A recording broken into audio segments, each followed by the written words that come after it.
conosco, ó Deus. Usa cada momento aqui desse culto, Jesus. Dessa manhã tão sublime, tão abençoada. Que o Senhor, em nome de Jesus, venha estar aqui. Que Teu Espírito Santo tenha liberdade em nosso meio. Que use a vida, ó Deus, dos irmãos que vão estar trazendo um momento de louvor, de pregação. E que em nome de Jesus, o Teu nome seja exaltado. Nós oramos, nós consagramos a Ti, meu Deus. Toma em Tuas mãos o nosso domingo e todos os dias das nossas vidas. É em nome de Jesus que eu te oro. Amém. Pode se sentar, irmãos. O nosso pastor, ele está em um retiro, mas ele nos deu aqui uns recados para comunicarmos os irmãos. Curso de preparação para batismo. Você que deseja se batizar, começará no próximo domingo, às 18 horas, no gabinete pastoral. Você que deseja se batizar, ou conhece alguém que demonstrou esse desejo, a partir do próximo domingo, 18 horas, no gabinete pastoral, vai iniciar o curso de preparação de batismo. Dia 18/2, quarta-feira, teremos a reunião do Conselho de Líderes. Será aqui no templo, às 19h45. Dia 20 e 21, sexta-feira, sexta e sábado, né? Às 19h45, terá o seminário aqui na nossa igreja, Sou Nova Criatura, que são para aqueles novos membros que estão ingressando aqui na nossa igreja, novos convertidos e convidados por membros que têm interesse em conhecer as bases e doutrinas básicas da vida cristã. Tem que fazer inscrição, tá, irmão? Porque tem a apostila, então tem que fazer a inscrição lá na secretaria ou ligando para a secretaria. E dia 21, sábado, às 8 horas da manhã, para os pastores e às 9 horas para os membros da igreja, vai ter o concílio examinatório do irmão Davi Pompermayer. E com vistas ao ministério pastoral, irmão Davi, pastor Davi, né? Pastor Davi, dia 21, sábado, às 8 horas, vai ser com os pastores, e às 9 horas para os membros da igreja. Esses são os recados que o nosso pastor nos mandou. Vamos continuar louvando ao Senhor nesse momento, através dos cânticos.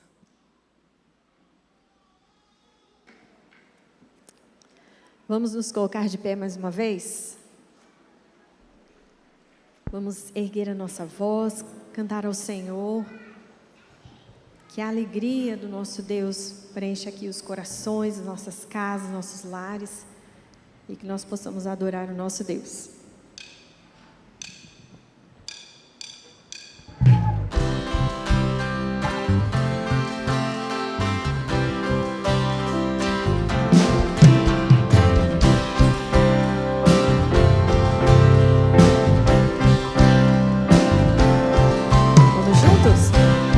Sejam cheios nossos lares de alegria e canção, que a justiça se espalhe. Esta é nossa oração. Nas montanhas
nós possamos, mesmo em meio ao vale, porque às vezes nós cantamos quando estamos no alto, nas montanhas, mas quando passamos pelo vale, nós possamos cantar também ao Senhor, erguer a nossa voz, clamar, porque nós podemos confiar no nosso Deus, nós podemos descansar, nós podemos entregar as nossas vidas, nossos problemas, nossas dificuldades nas mãos do Senhor, porque Ele tem cuidado das nossas vidas.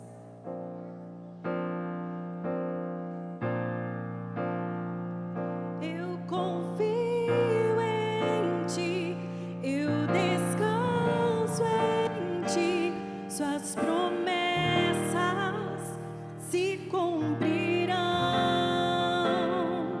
Eu me espero em Ti, eu me alegro em Ti, os Teus planos jamais se frustrarão. Tu és fiel.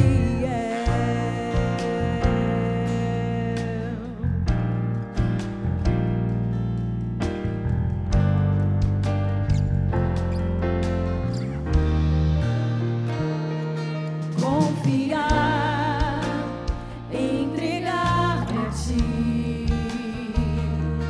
descansar, crer no Teu agir. Tua palavra jamais falhará. Tu és fiel e para sempre serás, mesmo quando os meus olhos não podem ver. Sei que estás agindo em meu viver. Eu confio em Ti, eu descanso em Ti, Tuas promessas se cumprirão. Eu espero em Ti, eu me alegro em Ti, os Teus planos jamais se frustrarão. Tu és fiel.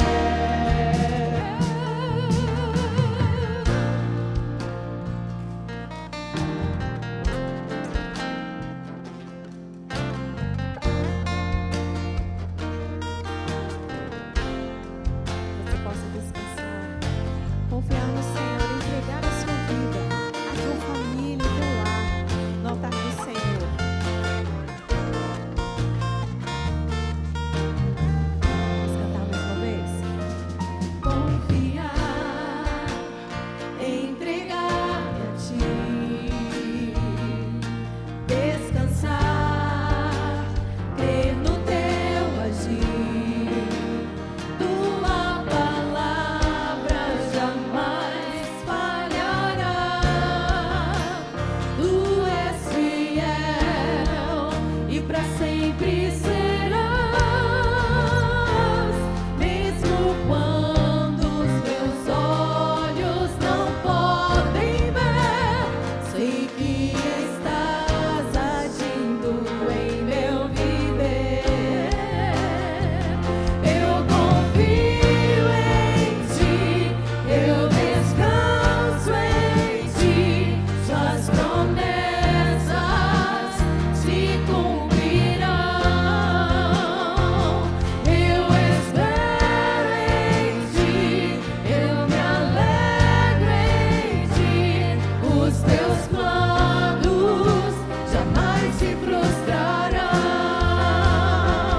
Eu confio em Ti, eu descanso em Ti, Suas promessas se cumprirão.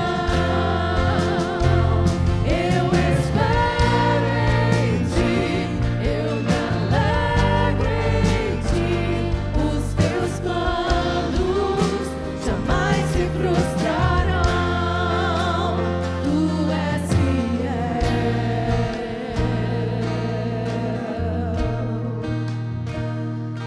Amém. Ó Jesus, nós te agradecemos, ó Pai, pela alegria da salvação que nos alcança, ó Deus. Te agradecemos pelas nossas famílias, por esta igreja, por estarmos aqui reunidos juntos para Te adorar. E queremos dizer, ó Pai, que confiamos no Senhor. Queremos descansar, ó Deus, que o Senhor nos ajude, ó Pai, a confiar na Tua fidelidade, nos Teus planos. E que o Senhor, através da Tua palavra hoje, venha falar ao nosso coração. Que nós possamos estar atentos à Tua voz falando conosco. Receba, Pai, o nosso culto, receba a nossa adoração. É a oração que Te fazemos, agradecidos no nome santo e precioso de Jesus. Amém. Os irmãos podem sentar.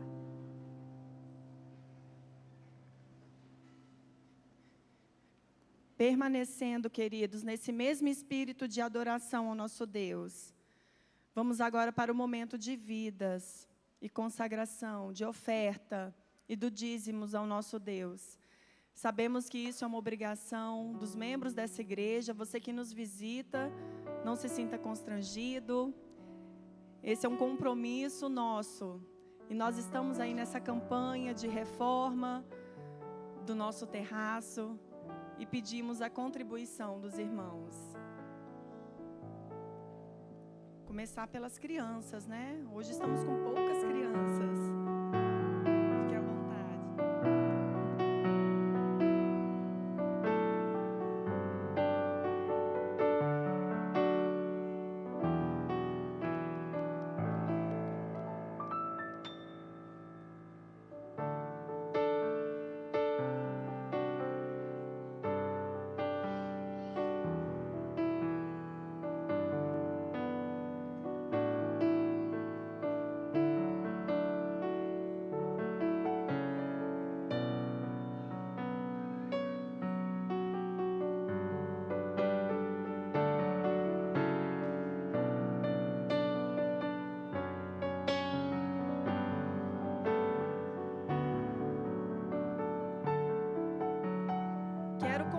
Também os aniversariantes dessa semana, para orarmos por vocês.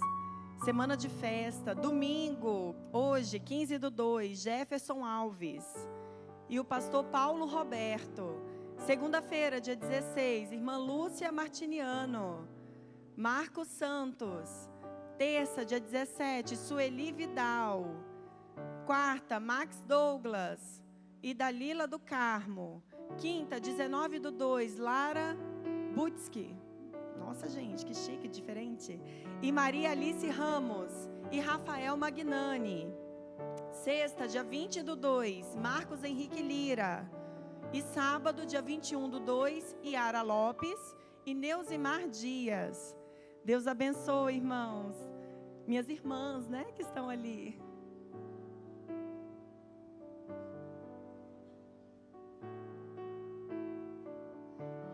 Irmãos, bom dia.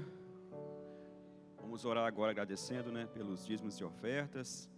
Agradecer pelas vidas aqui que completaram mais um ano de vida nessa semana. Amém. Senhor Deus, nosso Pai, graças te damos, Senhor, por essa manhã maravilhosa.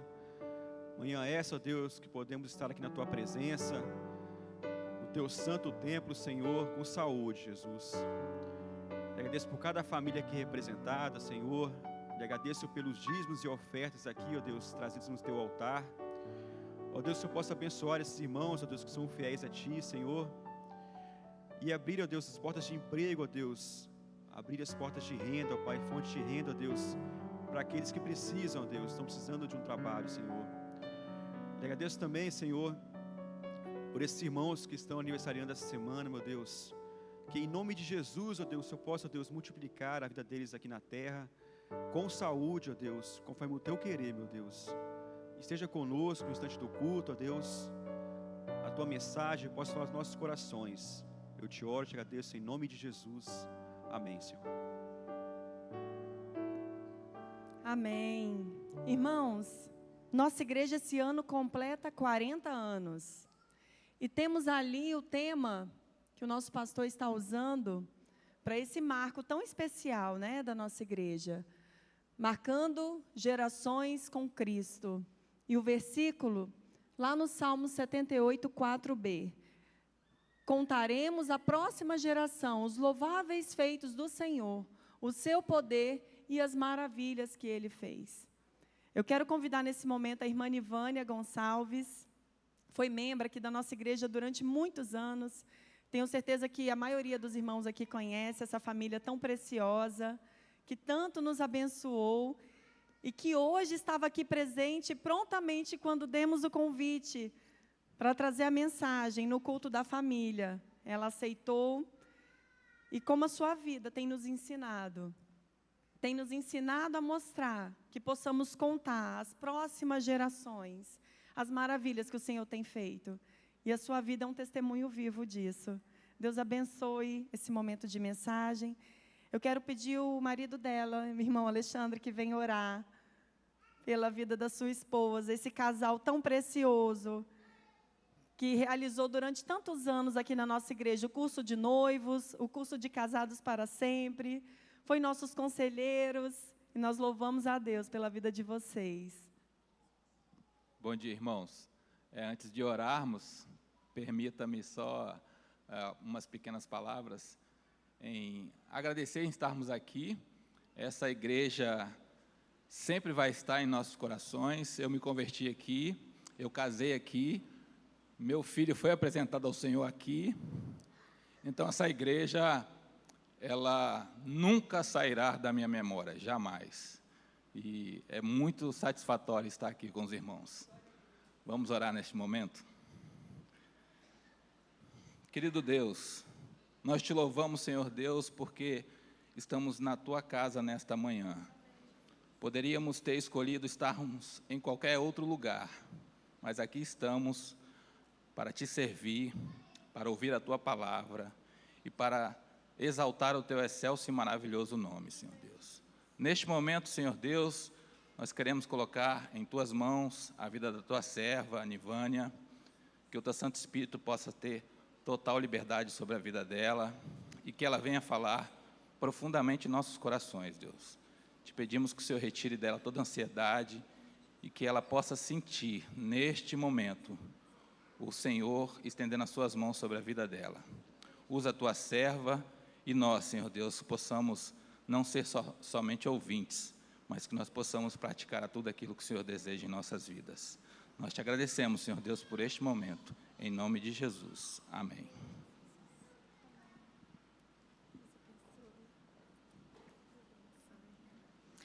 Graça e paz do Senhor Jesus, meus irmãos.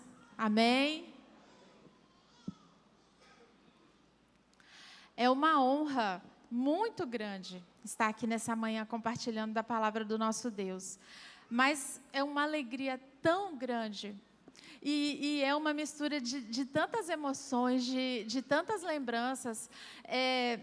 Quando eu cheguei aqui, eu tinha 12 anos, meus irmãos, quando eu me converti. Foi uma vida inteira aqui. E tem irmãs aqui que me conheceram nessa época, que tem irmãs aqui que me viram crescer.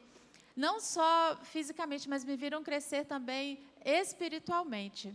Alexandre compartilhou aqui que nós nos convertemos aqui, fomos batizados, casamos, nosso filho nasceu aqui. Foi essa igreja que me enviou para o seminário de teologia. E foi aqui nesse altar que eu preguei pela primeira vez na minha vida, lá em 1999. É bom a gente não ficar fazendo conta, né? Não ficar falando em datas. Mas foi essa igreja que moldou o meu caráter cristão, que forjou. E eu louvo a Deus pela vida dessa amada igreja. Eu hoje estou em casa. Eu estou aqui na casa da minha igreja mãe e nós vamos agora compartilhar a mesa, compartilhar da palavra de Deus, né? Quando o filho viaja, quando o filho vai morar fora, ele volta e compartilha da mesa com a sua família. É isso que eu estou fazendo agora. Nós vamos aqui nos sentar à mesa, vamos nos alimentar juntos da palavra de Deus, vamos matar as saudades e esse nosso Deus é maravilhoso demais. Então, os irmãos intercedam por mim, porque a missão é compartilhar a palavra, mas a emoção é muito grande e as perninhas estão aqui tremendo. Mas que o nosso Deus continue falando conosco, como Ele tem feito desde o início, quando esse culto começou. Amém, meus irmãos? Vamos fechar nossos olhos, vamos orar, vamos pedir que Deus fale conosco. Pai querido, Pai de amor, muito obrigado, Senhor, por estarmos aqui na Tua casa, por estarmos aqui na Tua presença, por estarmos começando a nossa semana, meu Deus, Te cultuando. Hoje é o primeiro dia da semana e nós escolhemos estar aqui, ó Pai. Pedimos que o Senhor continue falando aos nossos corações, como o Senhor tem feito desde o início desse culto. Pedimos que o Senhor ministre aos nossos corações aquilo que só o Senhor tem para nós, aquilo que só o Senhor pode nos dar, ó Deus. E que a Tua palavra encontre terra boa no nosso coração. Quando a semente cair, ó Deus, que ela frutifique, Pai. Não permita que ela seja roubada, ó Deus. Que a Tua palavra possa encontrar terra boa no nosso coração, ó Deus, para que nós possamos frutificar, para que nós possamos viver verdadeiramente tudo aquilo que o Senhor tem para nós. Em nome de Jesus, meu Senhor. Amém. Irmãos, o tema dos 40 anos, marcando gerações com Cristo. Salmos 74, verso 4, a parte B, diz assim: cantaremos à próxima geração os louváveis feitos do Senhor, o seu poder e as maravilhas que Ele fez. E o tema que foi passado para nós nessa manhã foi: Cristo, o fundamento de todas as gerações. Vamos dizer juntos? Cristo, o fundamento de todas as gerações. Nenhuma herança é mais forte do que uma vida edificada em Cristo. Vamos dizer juntos?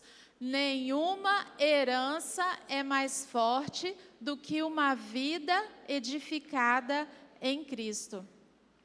Quando eu recebi esse tema, Cristo, o fundamento de todas as gerações, eu fiquei muito feliz, porque é um tema forte, é um tema importante, é atual e é muito necessário.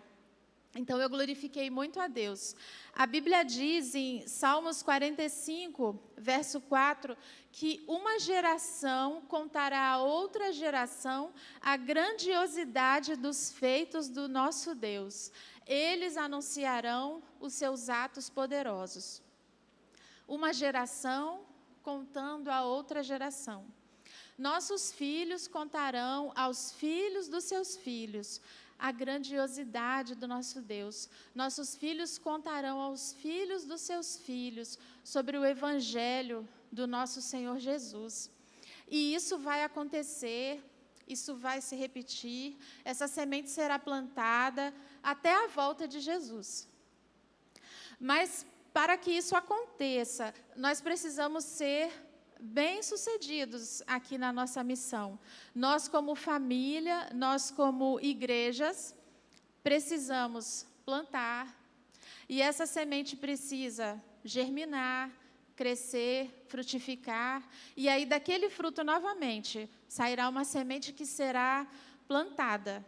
Nós precisamos sermos bem-sucedidos, porque se nós falharmos, esse ciclo será interrompido, essa missão será interrompida.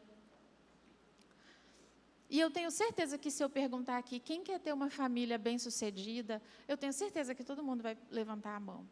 Quem quer ter uma família bem-sucedida aqui? Quem deseja que os seus filhos constituam famílias bem-sucedidas? Levantem a mão. Mas quando nós falamos de sucesso, existe um ponto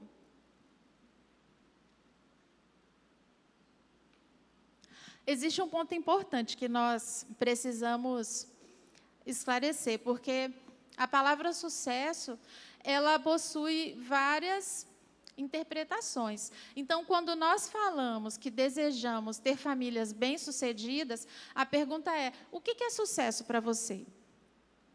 Porque na sociedade capitalista, ser bem-sucedido é quando você possui muitos bens. O seu valor é pelo que você tem, não pelo que você é. Então, na sociedade capitalista, uma pessoa bem-sucedida é uma pessoa que possui um cargo importante, um salário muito alto, mora em um condomínio de luxo, tem carros importados na sua garagem, seus filhos estudam na escola mais cara da cidade, viaja para o exterior todo ano. Sucesso. Em um mundo hedonista, e aí, entre parênteses, egoísta, ser bem-sucedido é quando você se dá bem, não importa quem se deu mal. Então, ser bem-sucedido é construir uma carreira de sucesso, ser referência na sua profissão, ser lembrado quando todos falam da sua área. Ah, mas aí ele negligenciou o casamento, ele negligenciou os filhos. Eles foram prejudicados, não importa. Esse foi o preço que eu paguei para construir a minha carreira de sucesso e para proporcionar a eles o conforto que eles têm hoje. Sucesso. E nas redes sociais? Sucesso é você ter muitos seguidores, muitos likes, muitas visualizações. Sucesso. Algumas pessoas acham que um pastor é bem-sucedido se ele é pastor de uma igreja grande, com 10 mil membros, aquela igreja está cheia, sucesso. Mas nada disso que eu falei aqui deve nos nortear, porque nós somos servos de Deus. E nós queremos ser famílias bem-sucedidas, à luz da Bíblia, à luz da palavra do nosso Deus. É esse o desejo do nosso coração.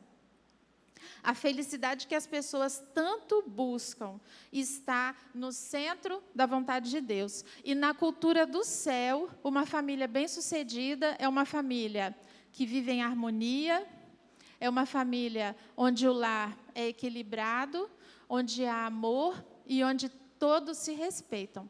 E eu digo mais, em um lar estruturado, nós podemos afirmar que essas pessoas são ricas, muito ricas, daquilo que o dinheiro não pode comprar. Para nós, servos de Deus, isso é sucesso. Isso é ter uma família bem-sucedida. Mas a sociedade ela vai tentando nos empurrar para dentro de alguns modelos, para dentro de alguns padrões, para que a gente se engane e pense que sucesso é conquistado com tudo isso aqui que eu falei. Então, meus irmãos, o nosso Deus, Ele ama a família. Ele é o Criador, Ele é o arquiteto, Ele é o idealizador da família. Ele ama tanto a família que a Bíblia, ela começa com uma família e ela termina com uma família, lá em Apocalipse, com o casamento de Cristo com a igreja. Ele ama tanto a família que ela foi instituída antes mesmo da instituição da igreja. Então, Ele nos criou para vivermos em família. Ele olhou para Adão e falou, não é bom que o homem esteja só. Só que existe um opositor, o diabo. E assim como o plano de Deus para nós é fortalecer a nossa família para que nós sejamos bem-sucedidos, o plano do nosso opositor é destruir nossas famílias. Ele é solitário, ele não tem mais acesso à presença de Deus, ele não pode mais adorar a Deus, então ele é um opositor a todo o plano de Deus. E isso não é de agora, isso é desde o início dos tempos. O primeiro homicídio registrado na Bíblia aconteceu lá em Gênesis, dentro de uma família, quando um irmão sentiu inveja do seu irmão e tirou a sua vida, movido pela inveja. Então, esse ataque, esse objetivo de destruir as nossas famílias é desde o início dos tempos. Olha só, uma coisa para vocês observarem. Antigamente, em nossa sociedade, a moça e o rapaz, eles eram preparados desde criança para constituírem família. Independente de serem evangélicos ou não, servos de Deus ou não, a família ela já preparava a moça para administrar um lar, ela aprendia a cozinhar, bordar, costurar, passar. O rapaz, o menino, ele era ensinado pelo seu pai a se tornar um homem. Ele aprendia verdadeiramente o que é ser um homem honrado, um homem de honra. E aí, a nossa geração cresceu ouvindo o quê? Eu não quero que a minha filha dependa de homem. Eu não quero que a minha filha fique na beira de um fogão. Eu quero que a minha filha construa uma carreira, eu quero que ela ganhe muito dinheiro e eu quero que ela viaje o mundo todo. Essa menina quer casar? Quer ter filhos? É uma menina que cresceu ouvindo isso. Não case, porque o casamento é a pior coisa que tem. Eu casei e eu me arrependi. Eu casei e eu sofri. Essa criança que cresceu ouvindo isso, ela vai querer se casar? Não. Então, isso foi trabalhado na mente durante um longo tempo. E hoje, a maioria das pessoas não querem se casar. A maioria das pessoas não querem ter filhos, não querem ter trabalho, não querem ter gasto, não querem dedicar o seu tempo cuidando de uma vida, educando uma criança. Não querem. Mas, irmãos, nós fomos criados para isso. Então, se você rejeita, fica um buraco, fica um vazio. Sua vida fica sem propósito. E aí, como que esse vazio é preenchido? O que acontece? Acontece o que nós temos visto, as pessoas estão virando pai de pet. O vazio é tão grande que eles pegam um cachorro e chamam de filho, leva para a creche, faz festa de aniversário para ele, beija na boca, toma banho junto, dorme. É isso que está acontecendo, irmãos. Eu estou mentindo, estou exagerando, estou dramatizando? É isso que está acontecendo. Pega um bebê reborn e cuida dele como se fosse um filho. Vai para o hospital, fala que ele está doente, pede atendimento. Entra na fila preferencial, fala, eu estou com criança, eu tenho direito. As pessoas estão adoecendo, porque elas estão fugindo do propósito que Deus tem para nós. Nossa sociedade está doente. Então, como igreja, nós precisamos trabalhar debaixo de um propósito de construção de legado. Herança é um bem material que você deixa para o seu filho. Legado é aquilo que você deixa marcado ali no coração do seu filho. E nós precisamos trabalhar como família e como igreja na construção de um legado espiritual. Uma fé inabalável. Uma fé inegociável. Família e igreja, nós precisamos estar unidas, trabalhando nesse propósito, para que sejamos bem-sucedidos em nossa missão, bem-sucedidos em nossa família. Eu peço aos irmãos que abram suas Bíblias em Efésios, capítulo 5.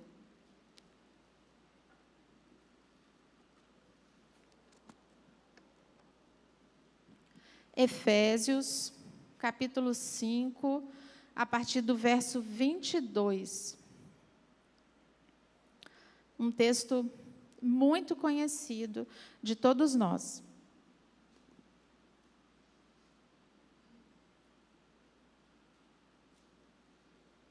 Eu estarei lendo, os irmãos acompanhem, por favor. Mulheres, sujeitem-se cada uma a seu marido como ao Senhor. Pois o marido é a cabeça da mulher, como também Cristo é o cabeça da igreja, que é o seu corpo, do qual ele é o Salvador. Assim, como a igreja está sujeita a Cristo, também as mulheres estejam em tudo sujeitas a seus maridos. Maridos, ame cada um a sua mulher, assim como Cristo amou a igreja e entregou-se por ela, para santificá-la, tendo-a purificado pelo lavar da água mediante a palavra, e para apresentá-la a si mesmo como igreja gloriosa, sem mancha, nem ruga ou coisa semelhante, mas santa e inculpável. Da mesma forma, os maridos devem amar cada um a sua mulher como a seu próprio corpo. Quem ama a sua mulher, ama a si mesmo. Além do mais, ninguém jamais odiou o seu.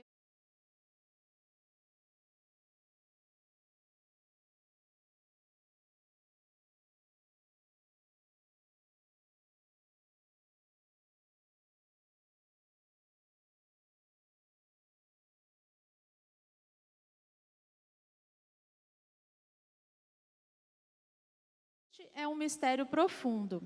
Refiro-me, porém, a Cristo e à Igreja. Portanto, cada um de vocês também ame a sua mulher como a si mesmo, e a mulher trate o marido com todo respeito. Amém? A palavra de Deus, ela tem orientação para os homens, para as mulheres, para os maridos, para as esposas, para os filhos e para os pais na criação de seus filhos. E aqui, em Efésios, capítulo 5, Paulo está detalhando os papéis de cada um. E por que nós estamos trazendo isso aqui agora?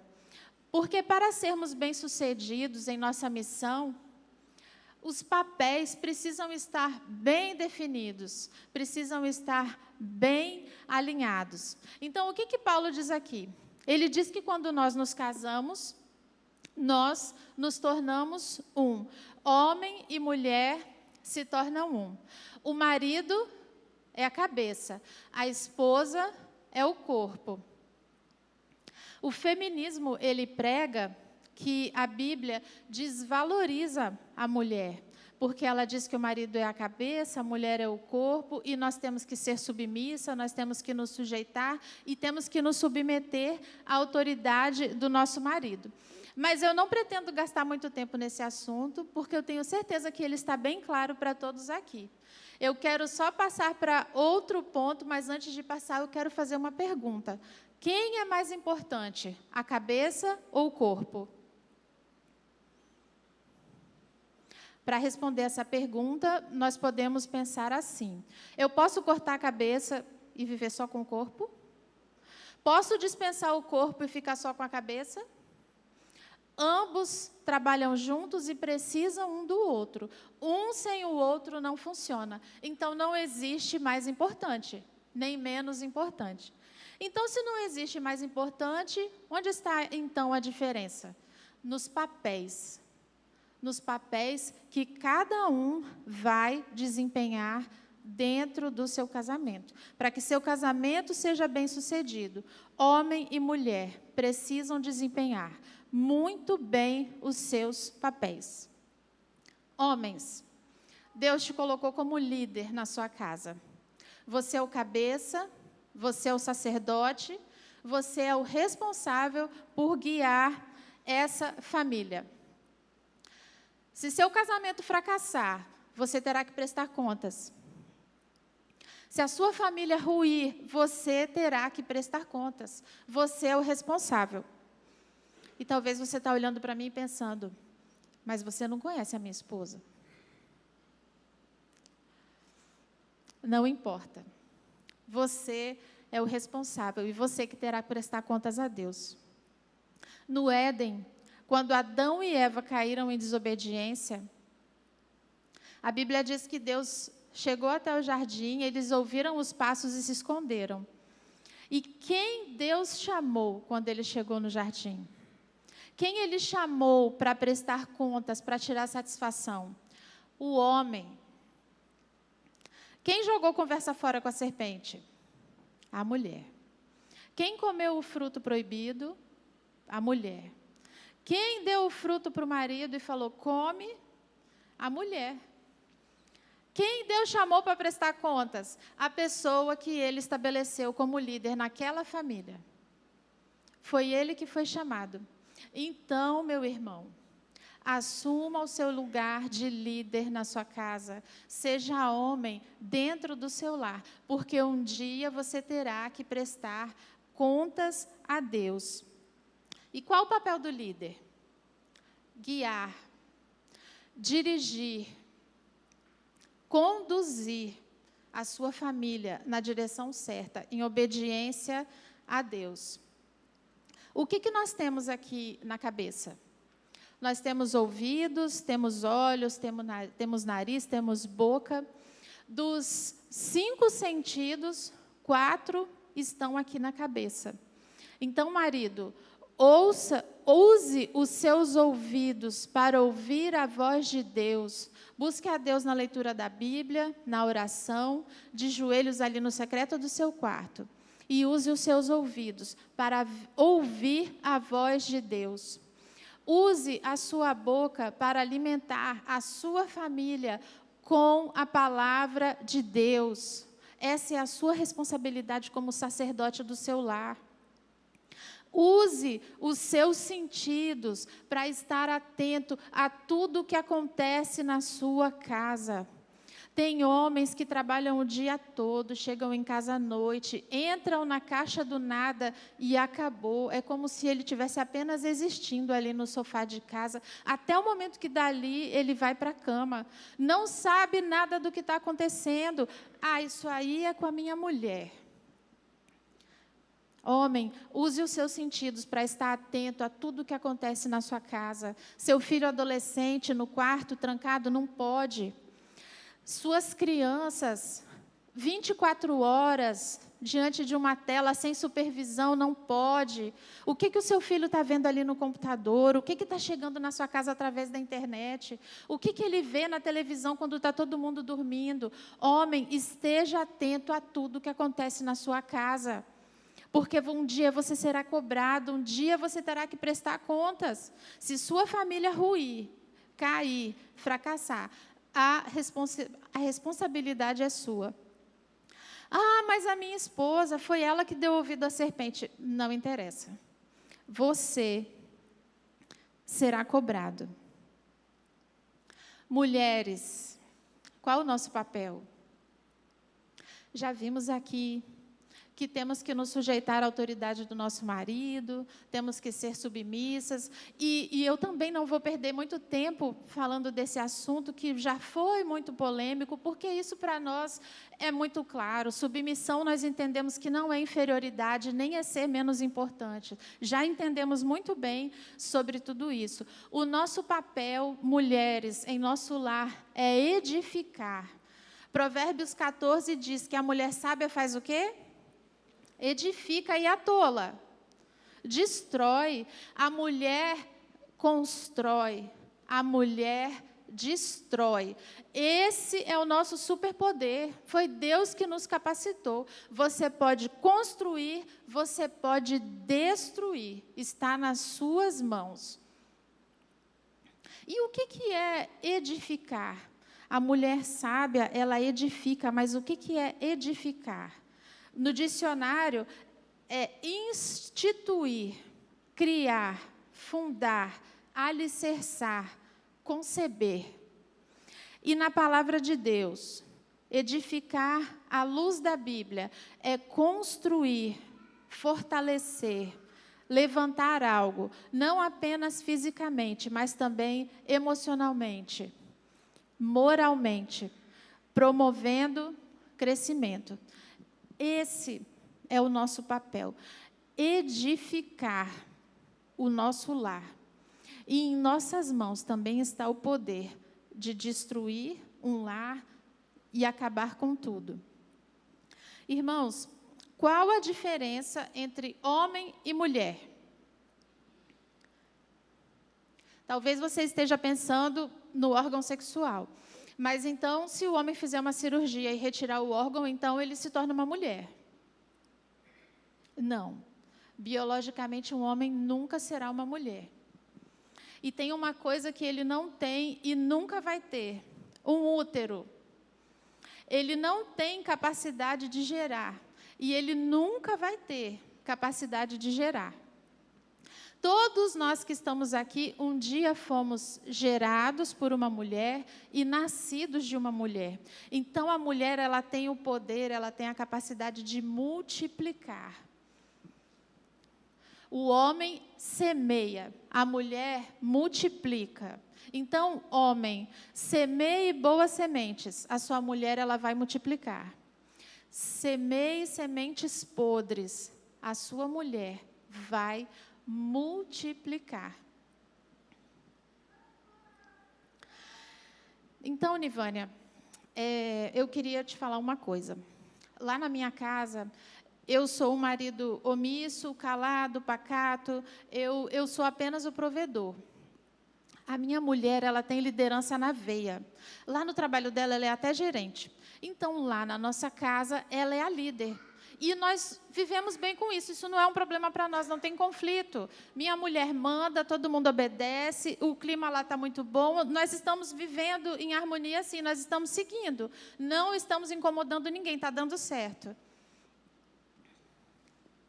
Mas não sou eu quem estou dizendo que os papéis não podem ser invertidos. É a palavra de Deus que diz que cada um tem o seu papel e eles precisam estar alinhados. Por quê?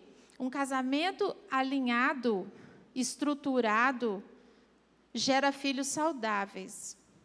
Em um casamento onde os papéis foram invertidos, ele fica desestruturado. E quem cresceu em um lar desestruturado sabe do que eu estou falando aqui, meus irmãos. Em um lar desestruturado, quem sofre são os filhos. Quem é penalizado são os filhos.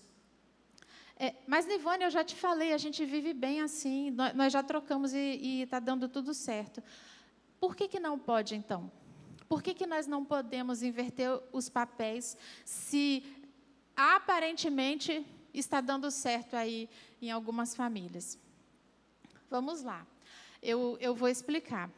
Mas, para explicar, nós vamos precisar voltar um pouquinho lá no Velho Testamento. No Velho Testamento, Deus ordenou aos sacerdotes que eles fariam sacrifícios pela expiação do pecado do povo. Um cordeiro, quando era sacrificado, haviam vários critérios que precisavam ser respeitados. Ele tinha que ser puro, sem mácula, sem mancha, sem defeito, tinha que ser o primeiro nascido. E Deus era muito rigoroso com isso, ele não abria mão, ele não aceitava uma oferta que não fosse assim. Ah, Nivânia, mas por que Deus não aceitava? Por causa do cordeiro? Não, a questão aqui não é o cordeiro. A questão aqui é para onde esse cordeiro apontava.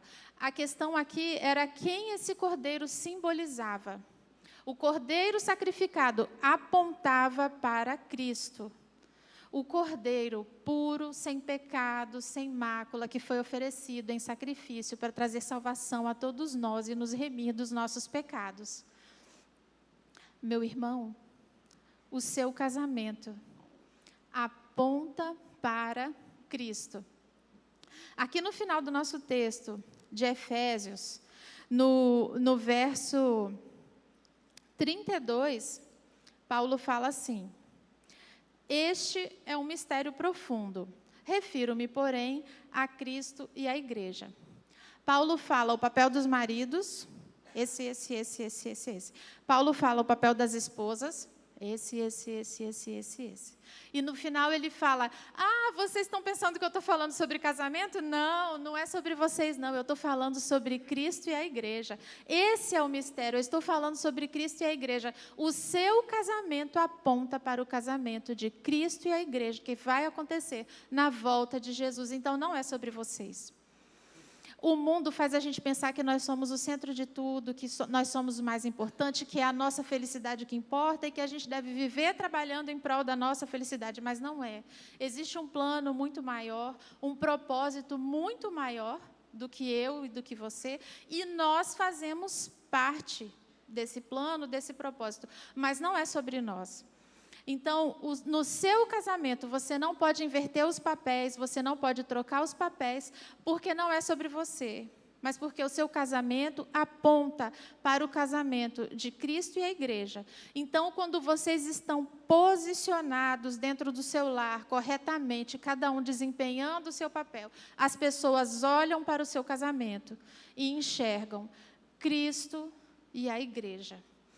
Esse é o nosso propósito. E é por isso que o inimigo tenta, a todo custo, destruir essa instituição.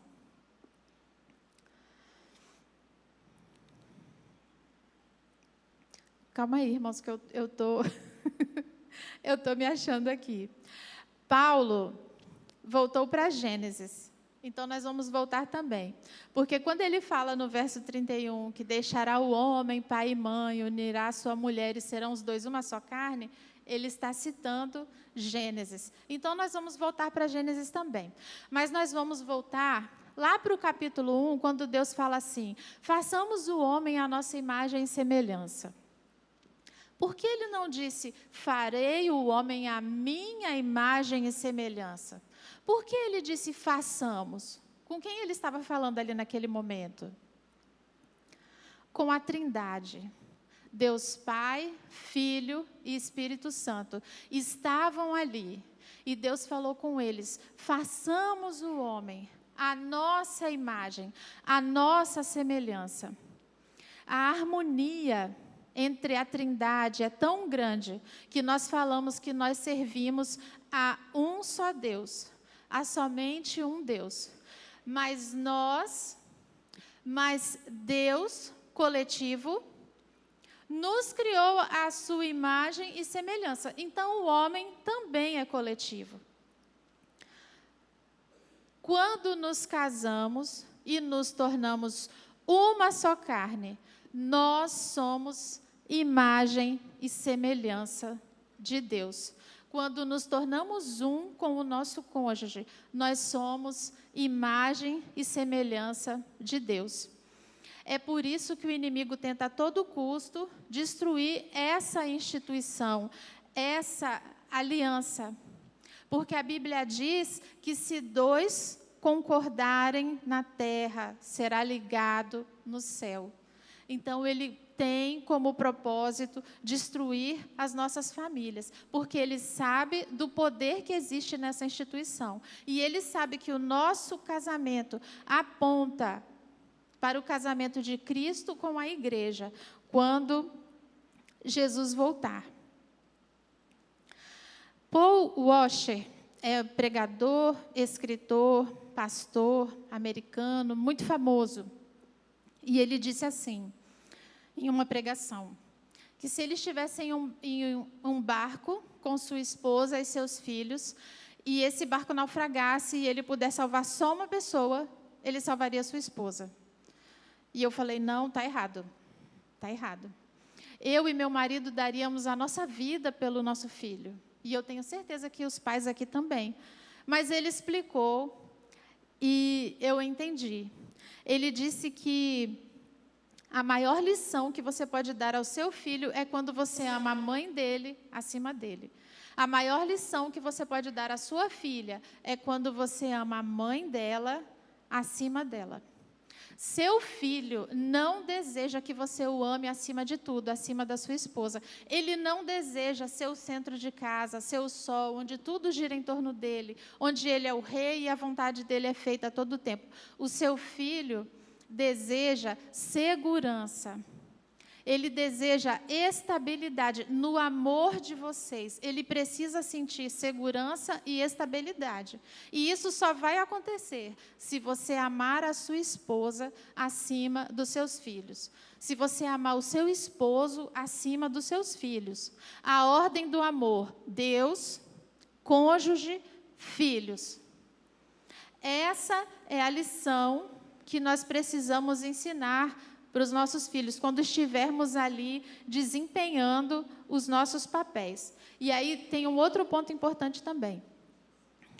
O filho, o pai, é a figura de Deus para o filho. O pai representa a figura de Deus para o filho. O filho criança olha para o pai e fala, meu pai é meu herói. Ele sabe de tudo, ele responde tudo, ele providencia tudo que eu preciso. Para aquela criança, o pai representa, simboliza a figura de Deus. Então, quando você, mãe, atropela a autoridade do seu marido, passa por cima da liderança do seu marido e coloca o seu filho acima de tudo, quando o seu filho tiver entendimento de quem é Deus e começar a ter um relacionamento com Deus, ele vai pensar: a minha vontade é mais importante do que a vontade do meu pai. Porque você, mãe, plantou isso no coração dele, quando você o estava criando. Quando você atropelou a liderança do seu marido e fez com que o seu filho sentisse mais amado, mais importante, é a vontade dele que prevalece, tudo que ele pede, você faz. O seu pai não autorizou, eu autorizo. O seu pai não comprou, eu compro. O seu pai não vai fazer, eu faço. O seu pai não deixou, eu deixo.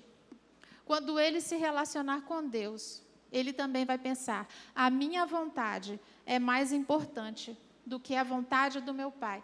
Porque você, mãe, plantou isso no coração do seu filho.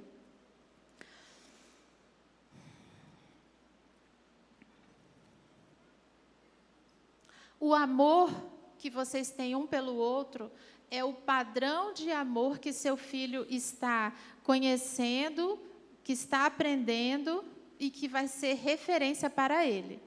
Então, marido, você é a referência de homem que a sua filha vai procurar para se casar. Ela vai procurar um homem semelhante a você, vai se contentar e vai se casar. Então, homem, eleve o padrão, para quando sua filha for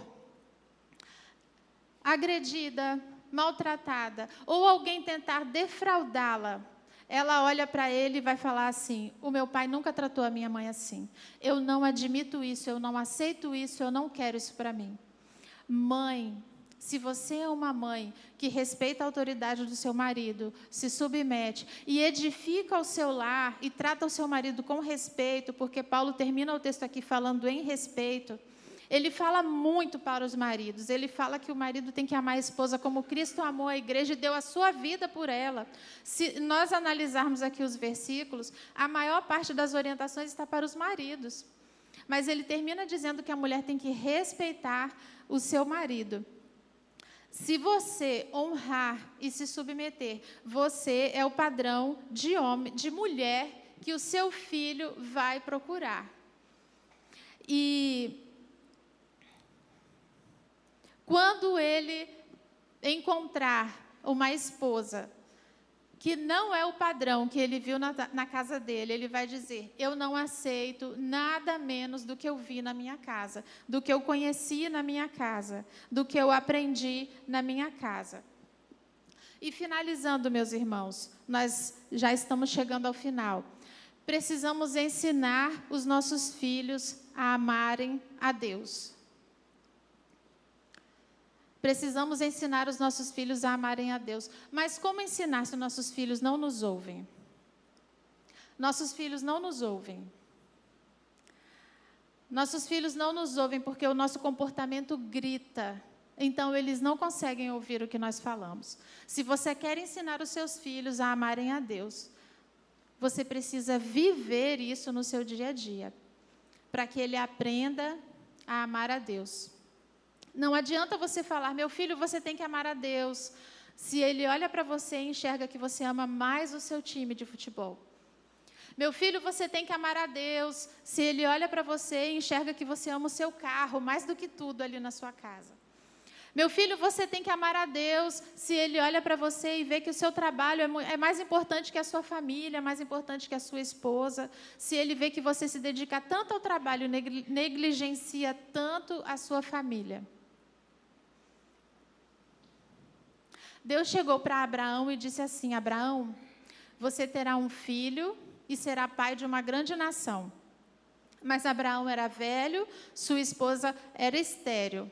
Mas a palavra de Deus se cumpriu na vida dele. Abraão e Sara foram pais de Isaque em sua velhice. E em um determinado momento, Deus chegou para Abraão e falou assim: Abraão, eu quero que você me entregue o seu único filho. E Abraão obedeceu. Tomou Isaque, tomou o seu servo, seguiu viagem, 3 dias de viagem. Chegando no pé do monte, os servos ficaram ali. E ele subiu o monte. Isaac, carregando as lenhas do holocausto no seu ombro, olhou para o seu pai e falou: cadê o cordeiro? E Abraão respondeu: oi? Deus proverá. Chegando no local, Abraão construiu o altar, deitou Isaac, amarrou suas mãos, levantou a faca, e o anjo do Senhor apareceu. Abraão, pare. Agora eu sei que você me ama acima de tudo.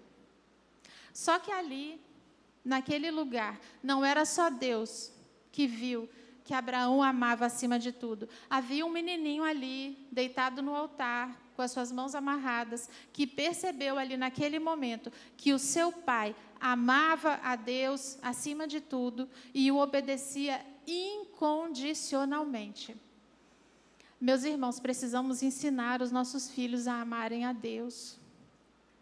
Nós temos visto os pais tão preocupados com as carreiras dos seus filhos, com o futuro profissional, tão orgulhosos das faculdades, dos cursos, das conquistas, e eles estão deixando a vida espiritual de lado. Meus irmãos, de nada adianta você ter um filho médico, advogado, engenheiro, um doutor, se ele se desviou da palavra de Deus, se ele está distante do Senhor. Se isso aconteceu, você fracassou na sua missão. Precisamos ensinar com as nossas vidas os nossos filhos a amarem a Deus. Finalizando, meus irmãos, precisamos nos posicionar dentro dos nossos lares, alinhar os nossos papéis. Para de brigar pela liderança, para de guerrear. Tem casais vivendo em guerra e perdendo tempo com brigas. Precisamos nos posicionar, nos alinhar. Sabe aqueles filmes de antigamente, filmes de guerra, que nós vemos ali uma mesa com um mapa e uma maquete do local ali onde a guerra vai acontecer, e o general e o comandante ficam ali discutindo as estratégias de guerra? Nós vamos atacar assim, vamos avançar assim, o inimigo aqui ele vai ficar acuado, ele não vai ter para onde correr, é assim que nós vamos vencer essa guerra. É assim que eu imagino o inimigo, estrategista, tramando contra o povo de Deus, planejando: olha, nós vamos atacar assim, é adultério, é divórcio, é poliamor, poligamia, é casamento aberto, pedofilia, sexualização infantil, ideologia de gênero. Vamos atacar, vamos com tudo, vamos com toda a força. O inimigo ele vem com tudo, irmãos. Sabe por quê? Porque ele já recebeu um spoiler do que vai acontecer no final. O que acontece no final? Quem é que perde essa batalha? É ele sabe. Então, por que ele vem com tudo se ele sabe que vai perder? Porque ele quer destruir o máximo possível. O máximo de pessoas que ele conseguir arrastar e levar com ele, ele vai. Ele vem com tudo por isso, ele já sabe o final. Então, nós precisamos estar posicionados, lutando pela nossa família, para que ninguém se perca, para que a nossa família não se desvie, para que ninguém caia, para que a gente continue plantando a semente até a próxima geração. Quando o povo de Israel voltou do cativeiro, eles encontraram Jerusalém destruída. E a Bíblia diz que eles tinham que construir o templo, a cidade e os muros. E uma cidade naquela época, com seus muros derrubados, era uma cidade desprotegida. E eles estavam vivendo sob a ameaça dos samaritanos, que naquele momento ali eram seus opositores. Então, Neemias diz que o povo de Israel construía os muros com uma mão, e com a outra mão eles empunhavam uma arma. Eles construíam, eles edificavam, mas com a outra mão eles estavam com uma arma empunhada, porque eles estavam prontos para se defender. O ataque poderia acontecer a qualquer momento. É assim que nós temos que nos posicionar dentro dos nossos lares. A cada dia nós vamos construindo, mas também precisamos estar atentos e prontos para defender as nossas famílias e lutar por ela, se for necessário. Posicionamento. Precisamos nos posicionar. Então, pai e mãe, se posicionem e caminhem lado a lado, obedecendo a Deus e com foco na eternidade. Quando Jesus voltar, quando você partir, a única coisa que você vai poder levar são sua esposa e seus filhos. Tudo o que você conquistou, tudo o que você comprou, todos os seus bens, vai ficar tudo aqui. Você não vai poder levar nada com você. Então, lute para que nenhum deles se perca, para que você possa levar a sua família com você, para desfrutar da eternidade ao lado do Pai, com você. Amém? Vamos orar?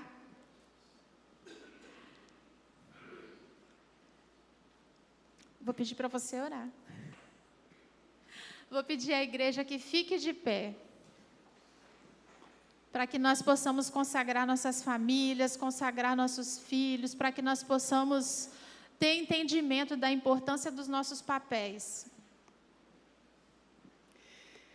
Oremos. Pai, nós estamos aqui, Jesus, diante dessa mensagem, desse banquete espiritual que o Senhor preparou para essa manhã, com essa responsabilidade, onde entendemos, através da luz da Tua Palavra, o papel de cada um na família. Nós, como mulheres, os pais, os homens dessa geração, os filhos. Senhor, se queremos fazer a diferença nessa terra, Pai, nós te pedimos, nós te clamamos, que possamos nos posicionar com uma mão em vigília, preparados para a guerra espiritual, em oração, em jejum, em consagração, e com a outra mão trabalhando sem parar, em prol do Teu reino, em prol, ó Deus, da Tua palavra, que possamos ser testemunho vivo nessa terra. Jesus, que os nossos vizinhos, que as pessoas que nos rodeiam vejam em nós a direção do nosso casamento, que é Cristo. Vejam através dos nossos filhos que a educação que damos aponta para Cristo. Que em nome de Jesus o Teu nome seja exaltado e glorificado através das nossas casas. E nós pedimos também pelas futuras gerações, pelos filhos dos nossos filhos, que em nome de Jesus a Tua palavra não seja esquecida, porque vamos cumprir, ó Deus, a Tua ordenança, que é contar às próximas gerações as maravilhas que o Senhor tem feito. Não morrerá em nós. Nós iremos testemunhar, ó Pai, de tudo que o Senhor tem feito em nossas casas, em Tua igreja. E nesse momento eu consagro, Jesus, cada família aqui presente. Eu consagro, Jesus, cada família que está assistindo esse culto nesta manhã. Que em nome de Jesus possamos ter esse compromisso contigo, de nos posicionarmos, ó Deus, e possamos, ó Deus, fazer dessa geração, do nosso lar, um pedaço do céu nessa terra. Esse é o nosso objetivo, ó Deus, é isso que o Senhor nos ensina, e nós não vamos ceder, nós não vamos descansar, até que o Senhor venha, meu Deus. Nós te glorificamos e te exaltamos por esse momento, pela vida da Nivane e sua família. Obrigada, Jesus. Nós te oramos, em nome de Jesus, amém. Como é bom quando nós temos amigos. E como é melhor ainda quando nós temos amigos, que são amigos de Jesus. Eu quero pedir para Alexandre e Pedro ficarem de pé, Nivane ali com a sua família. Eu quero pedir que você agora, nesse momento, nós vamos cantar um louvor. Abrace a sua família.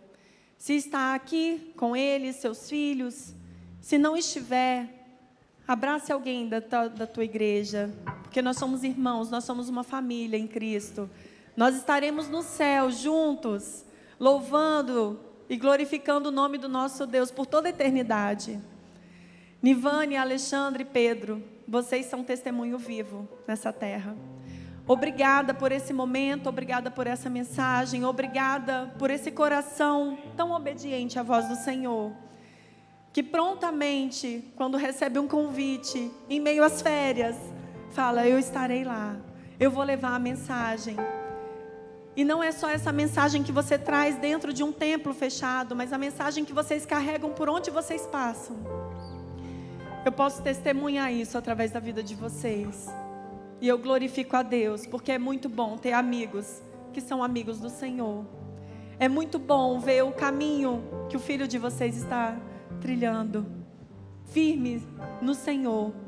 Que em nome de Jesus, a sua descendência nessa terra, os filhos dos teus filhos, nunca se desvie da presença. Que em nome de Jesus, a sua casa, a sua família, por onde colocar os pés, os anjos do Senhor vá na frente, protegendo, guiando, guardando. Que em nome de Jesus, vocês sintam a mão poderosa a todo momento, conduzindo esse lar, que é bênção nessa terra, e que vocês cumpram o propósito do Senhor em tudo que fizerem.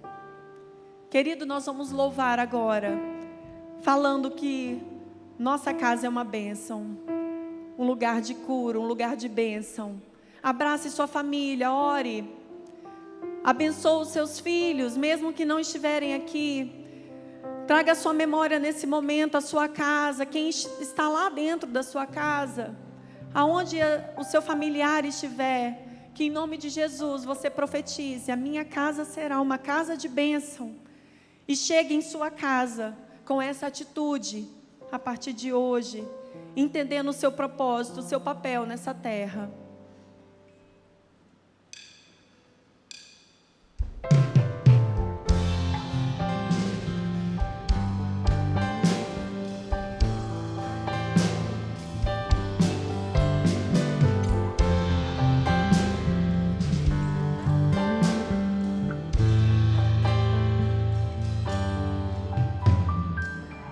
Minha casa será uma casa de bênção. Minha casa será um pedaço do céu. Nela estarão reunidos adoradores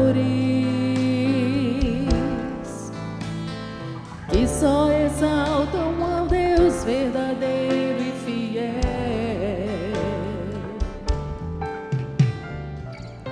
Minha casa será reconhecida como um lugar de milagres e oração, onde Jesus tem prazer em ficar.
possamos ir para os nossos lares com a graça e com a bênção do nosso Deus. Nós possamos estar juntos novamente, mais tarde, adorando e exaltando o nome do nosso Deus. Amém?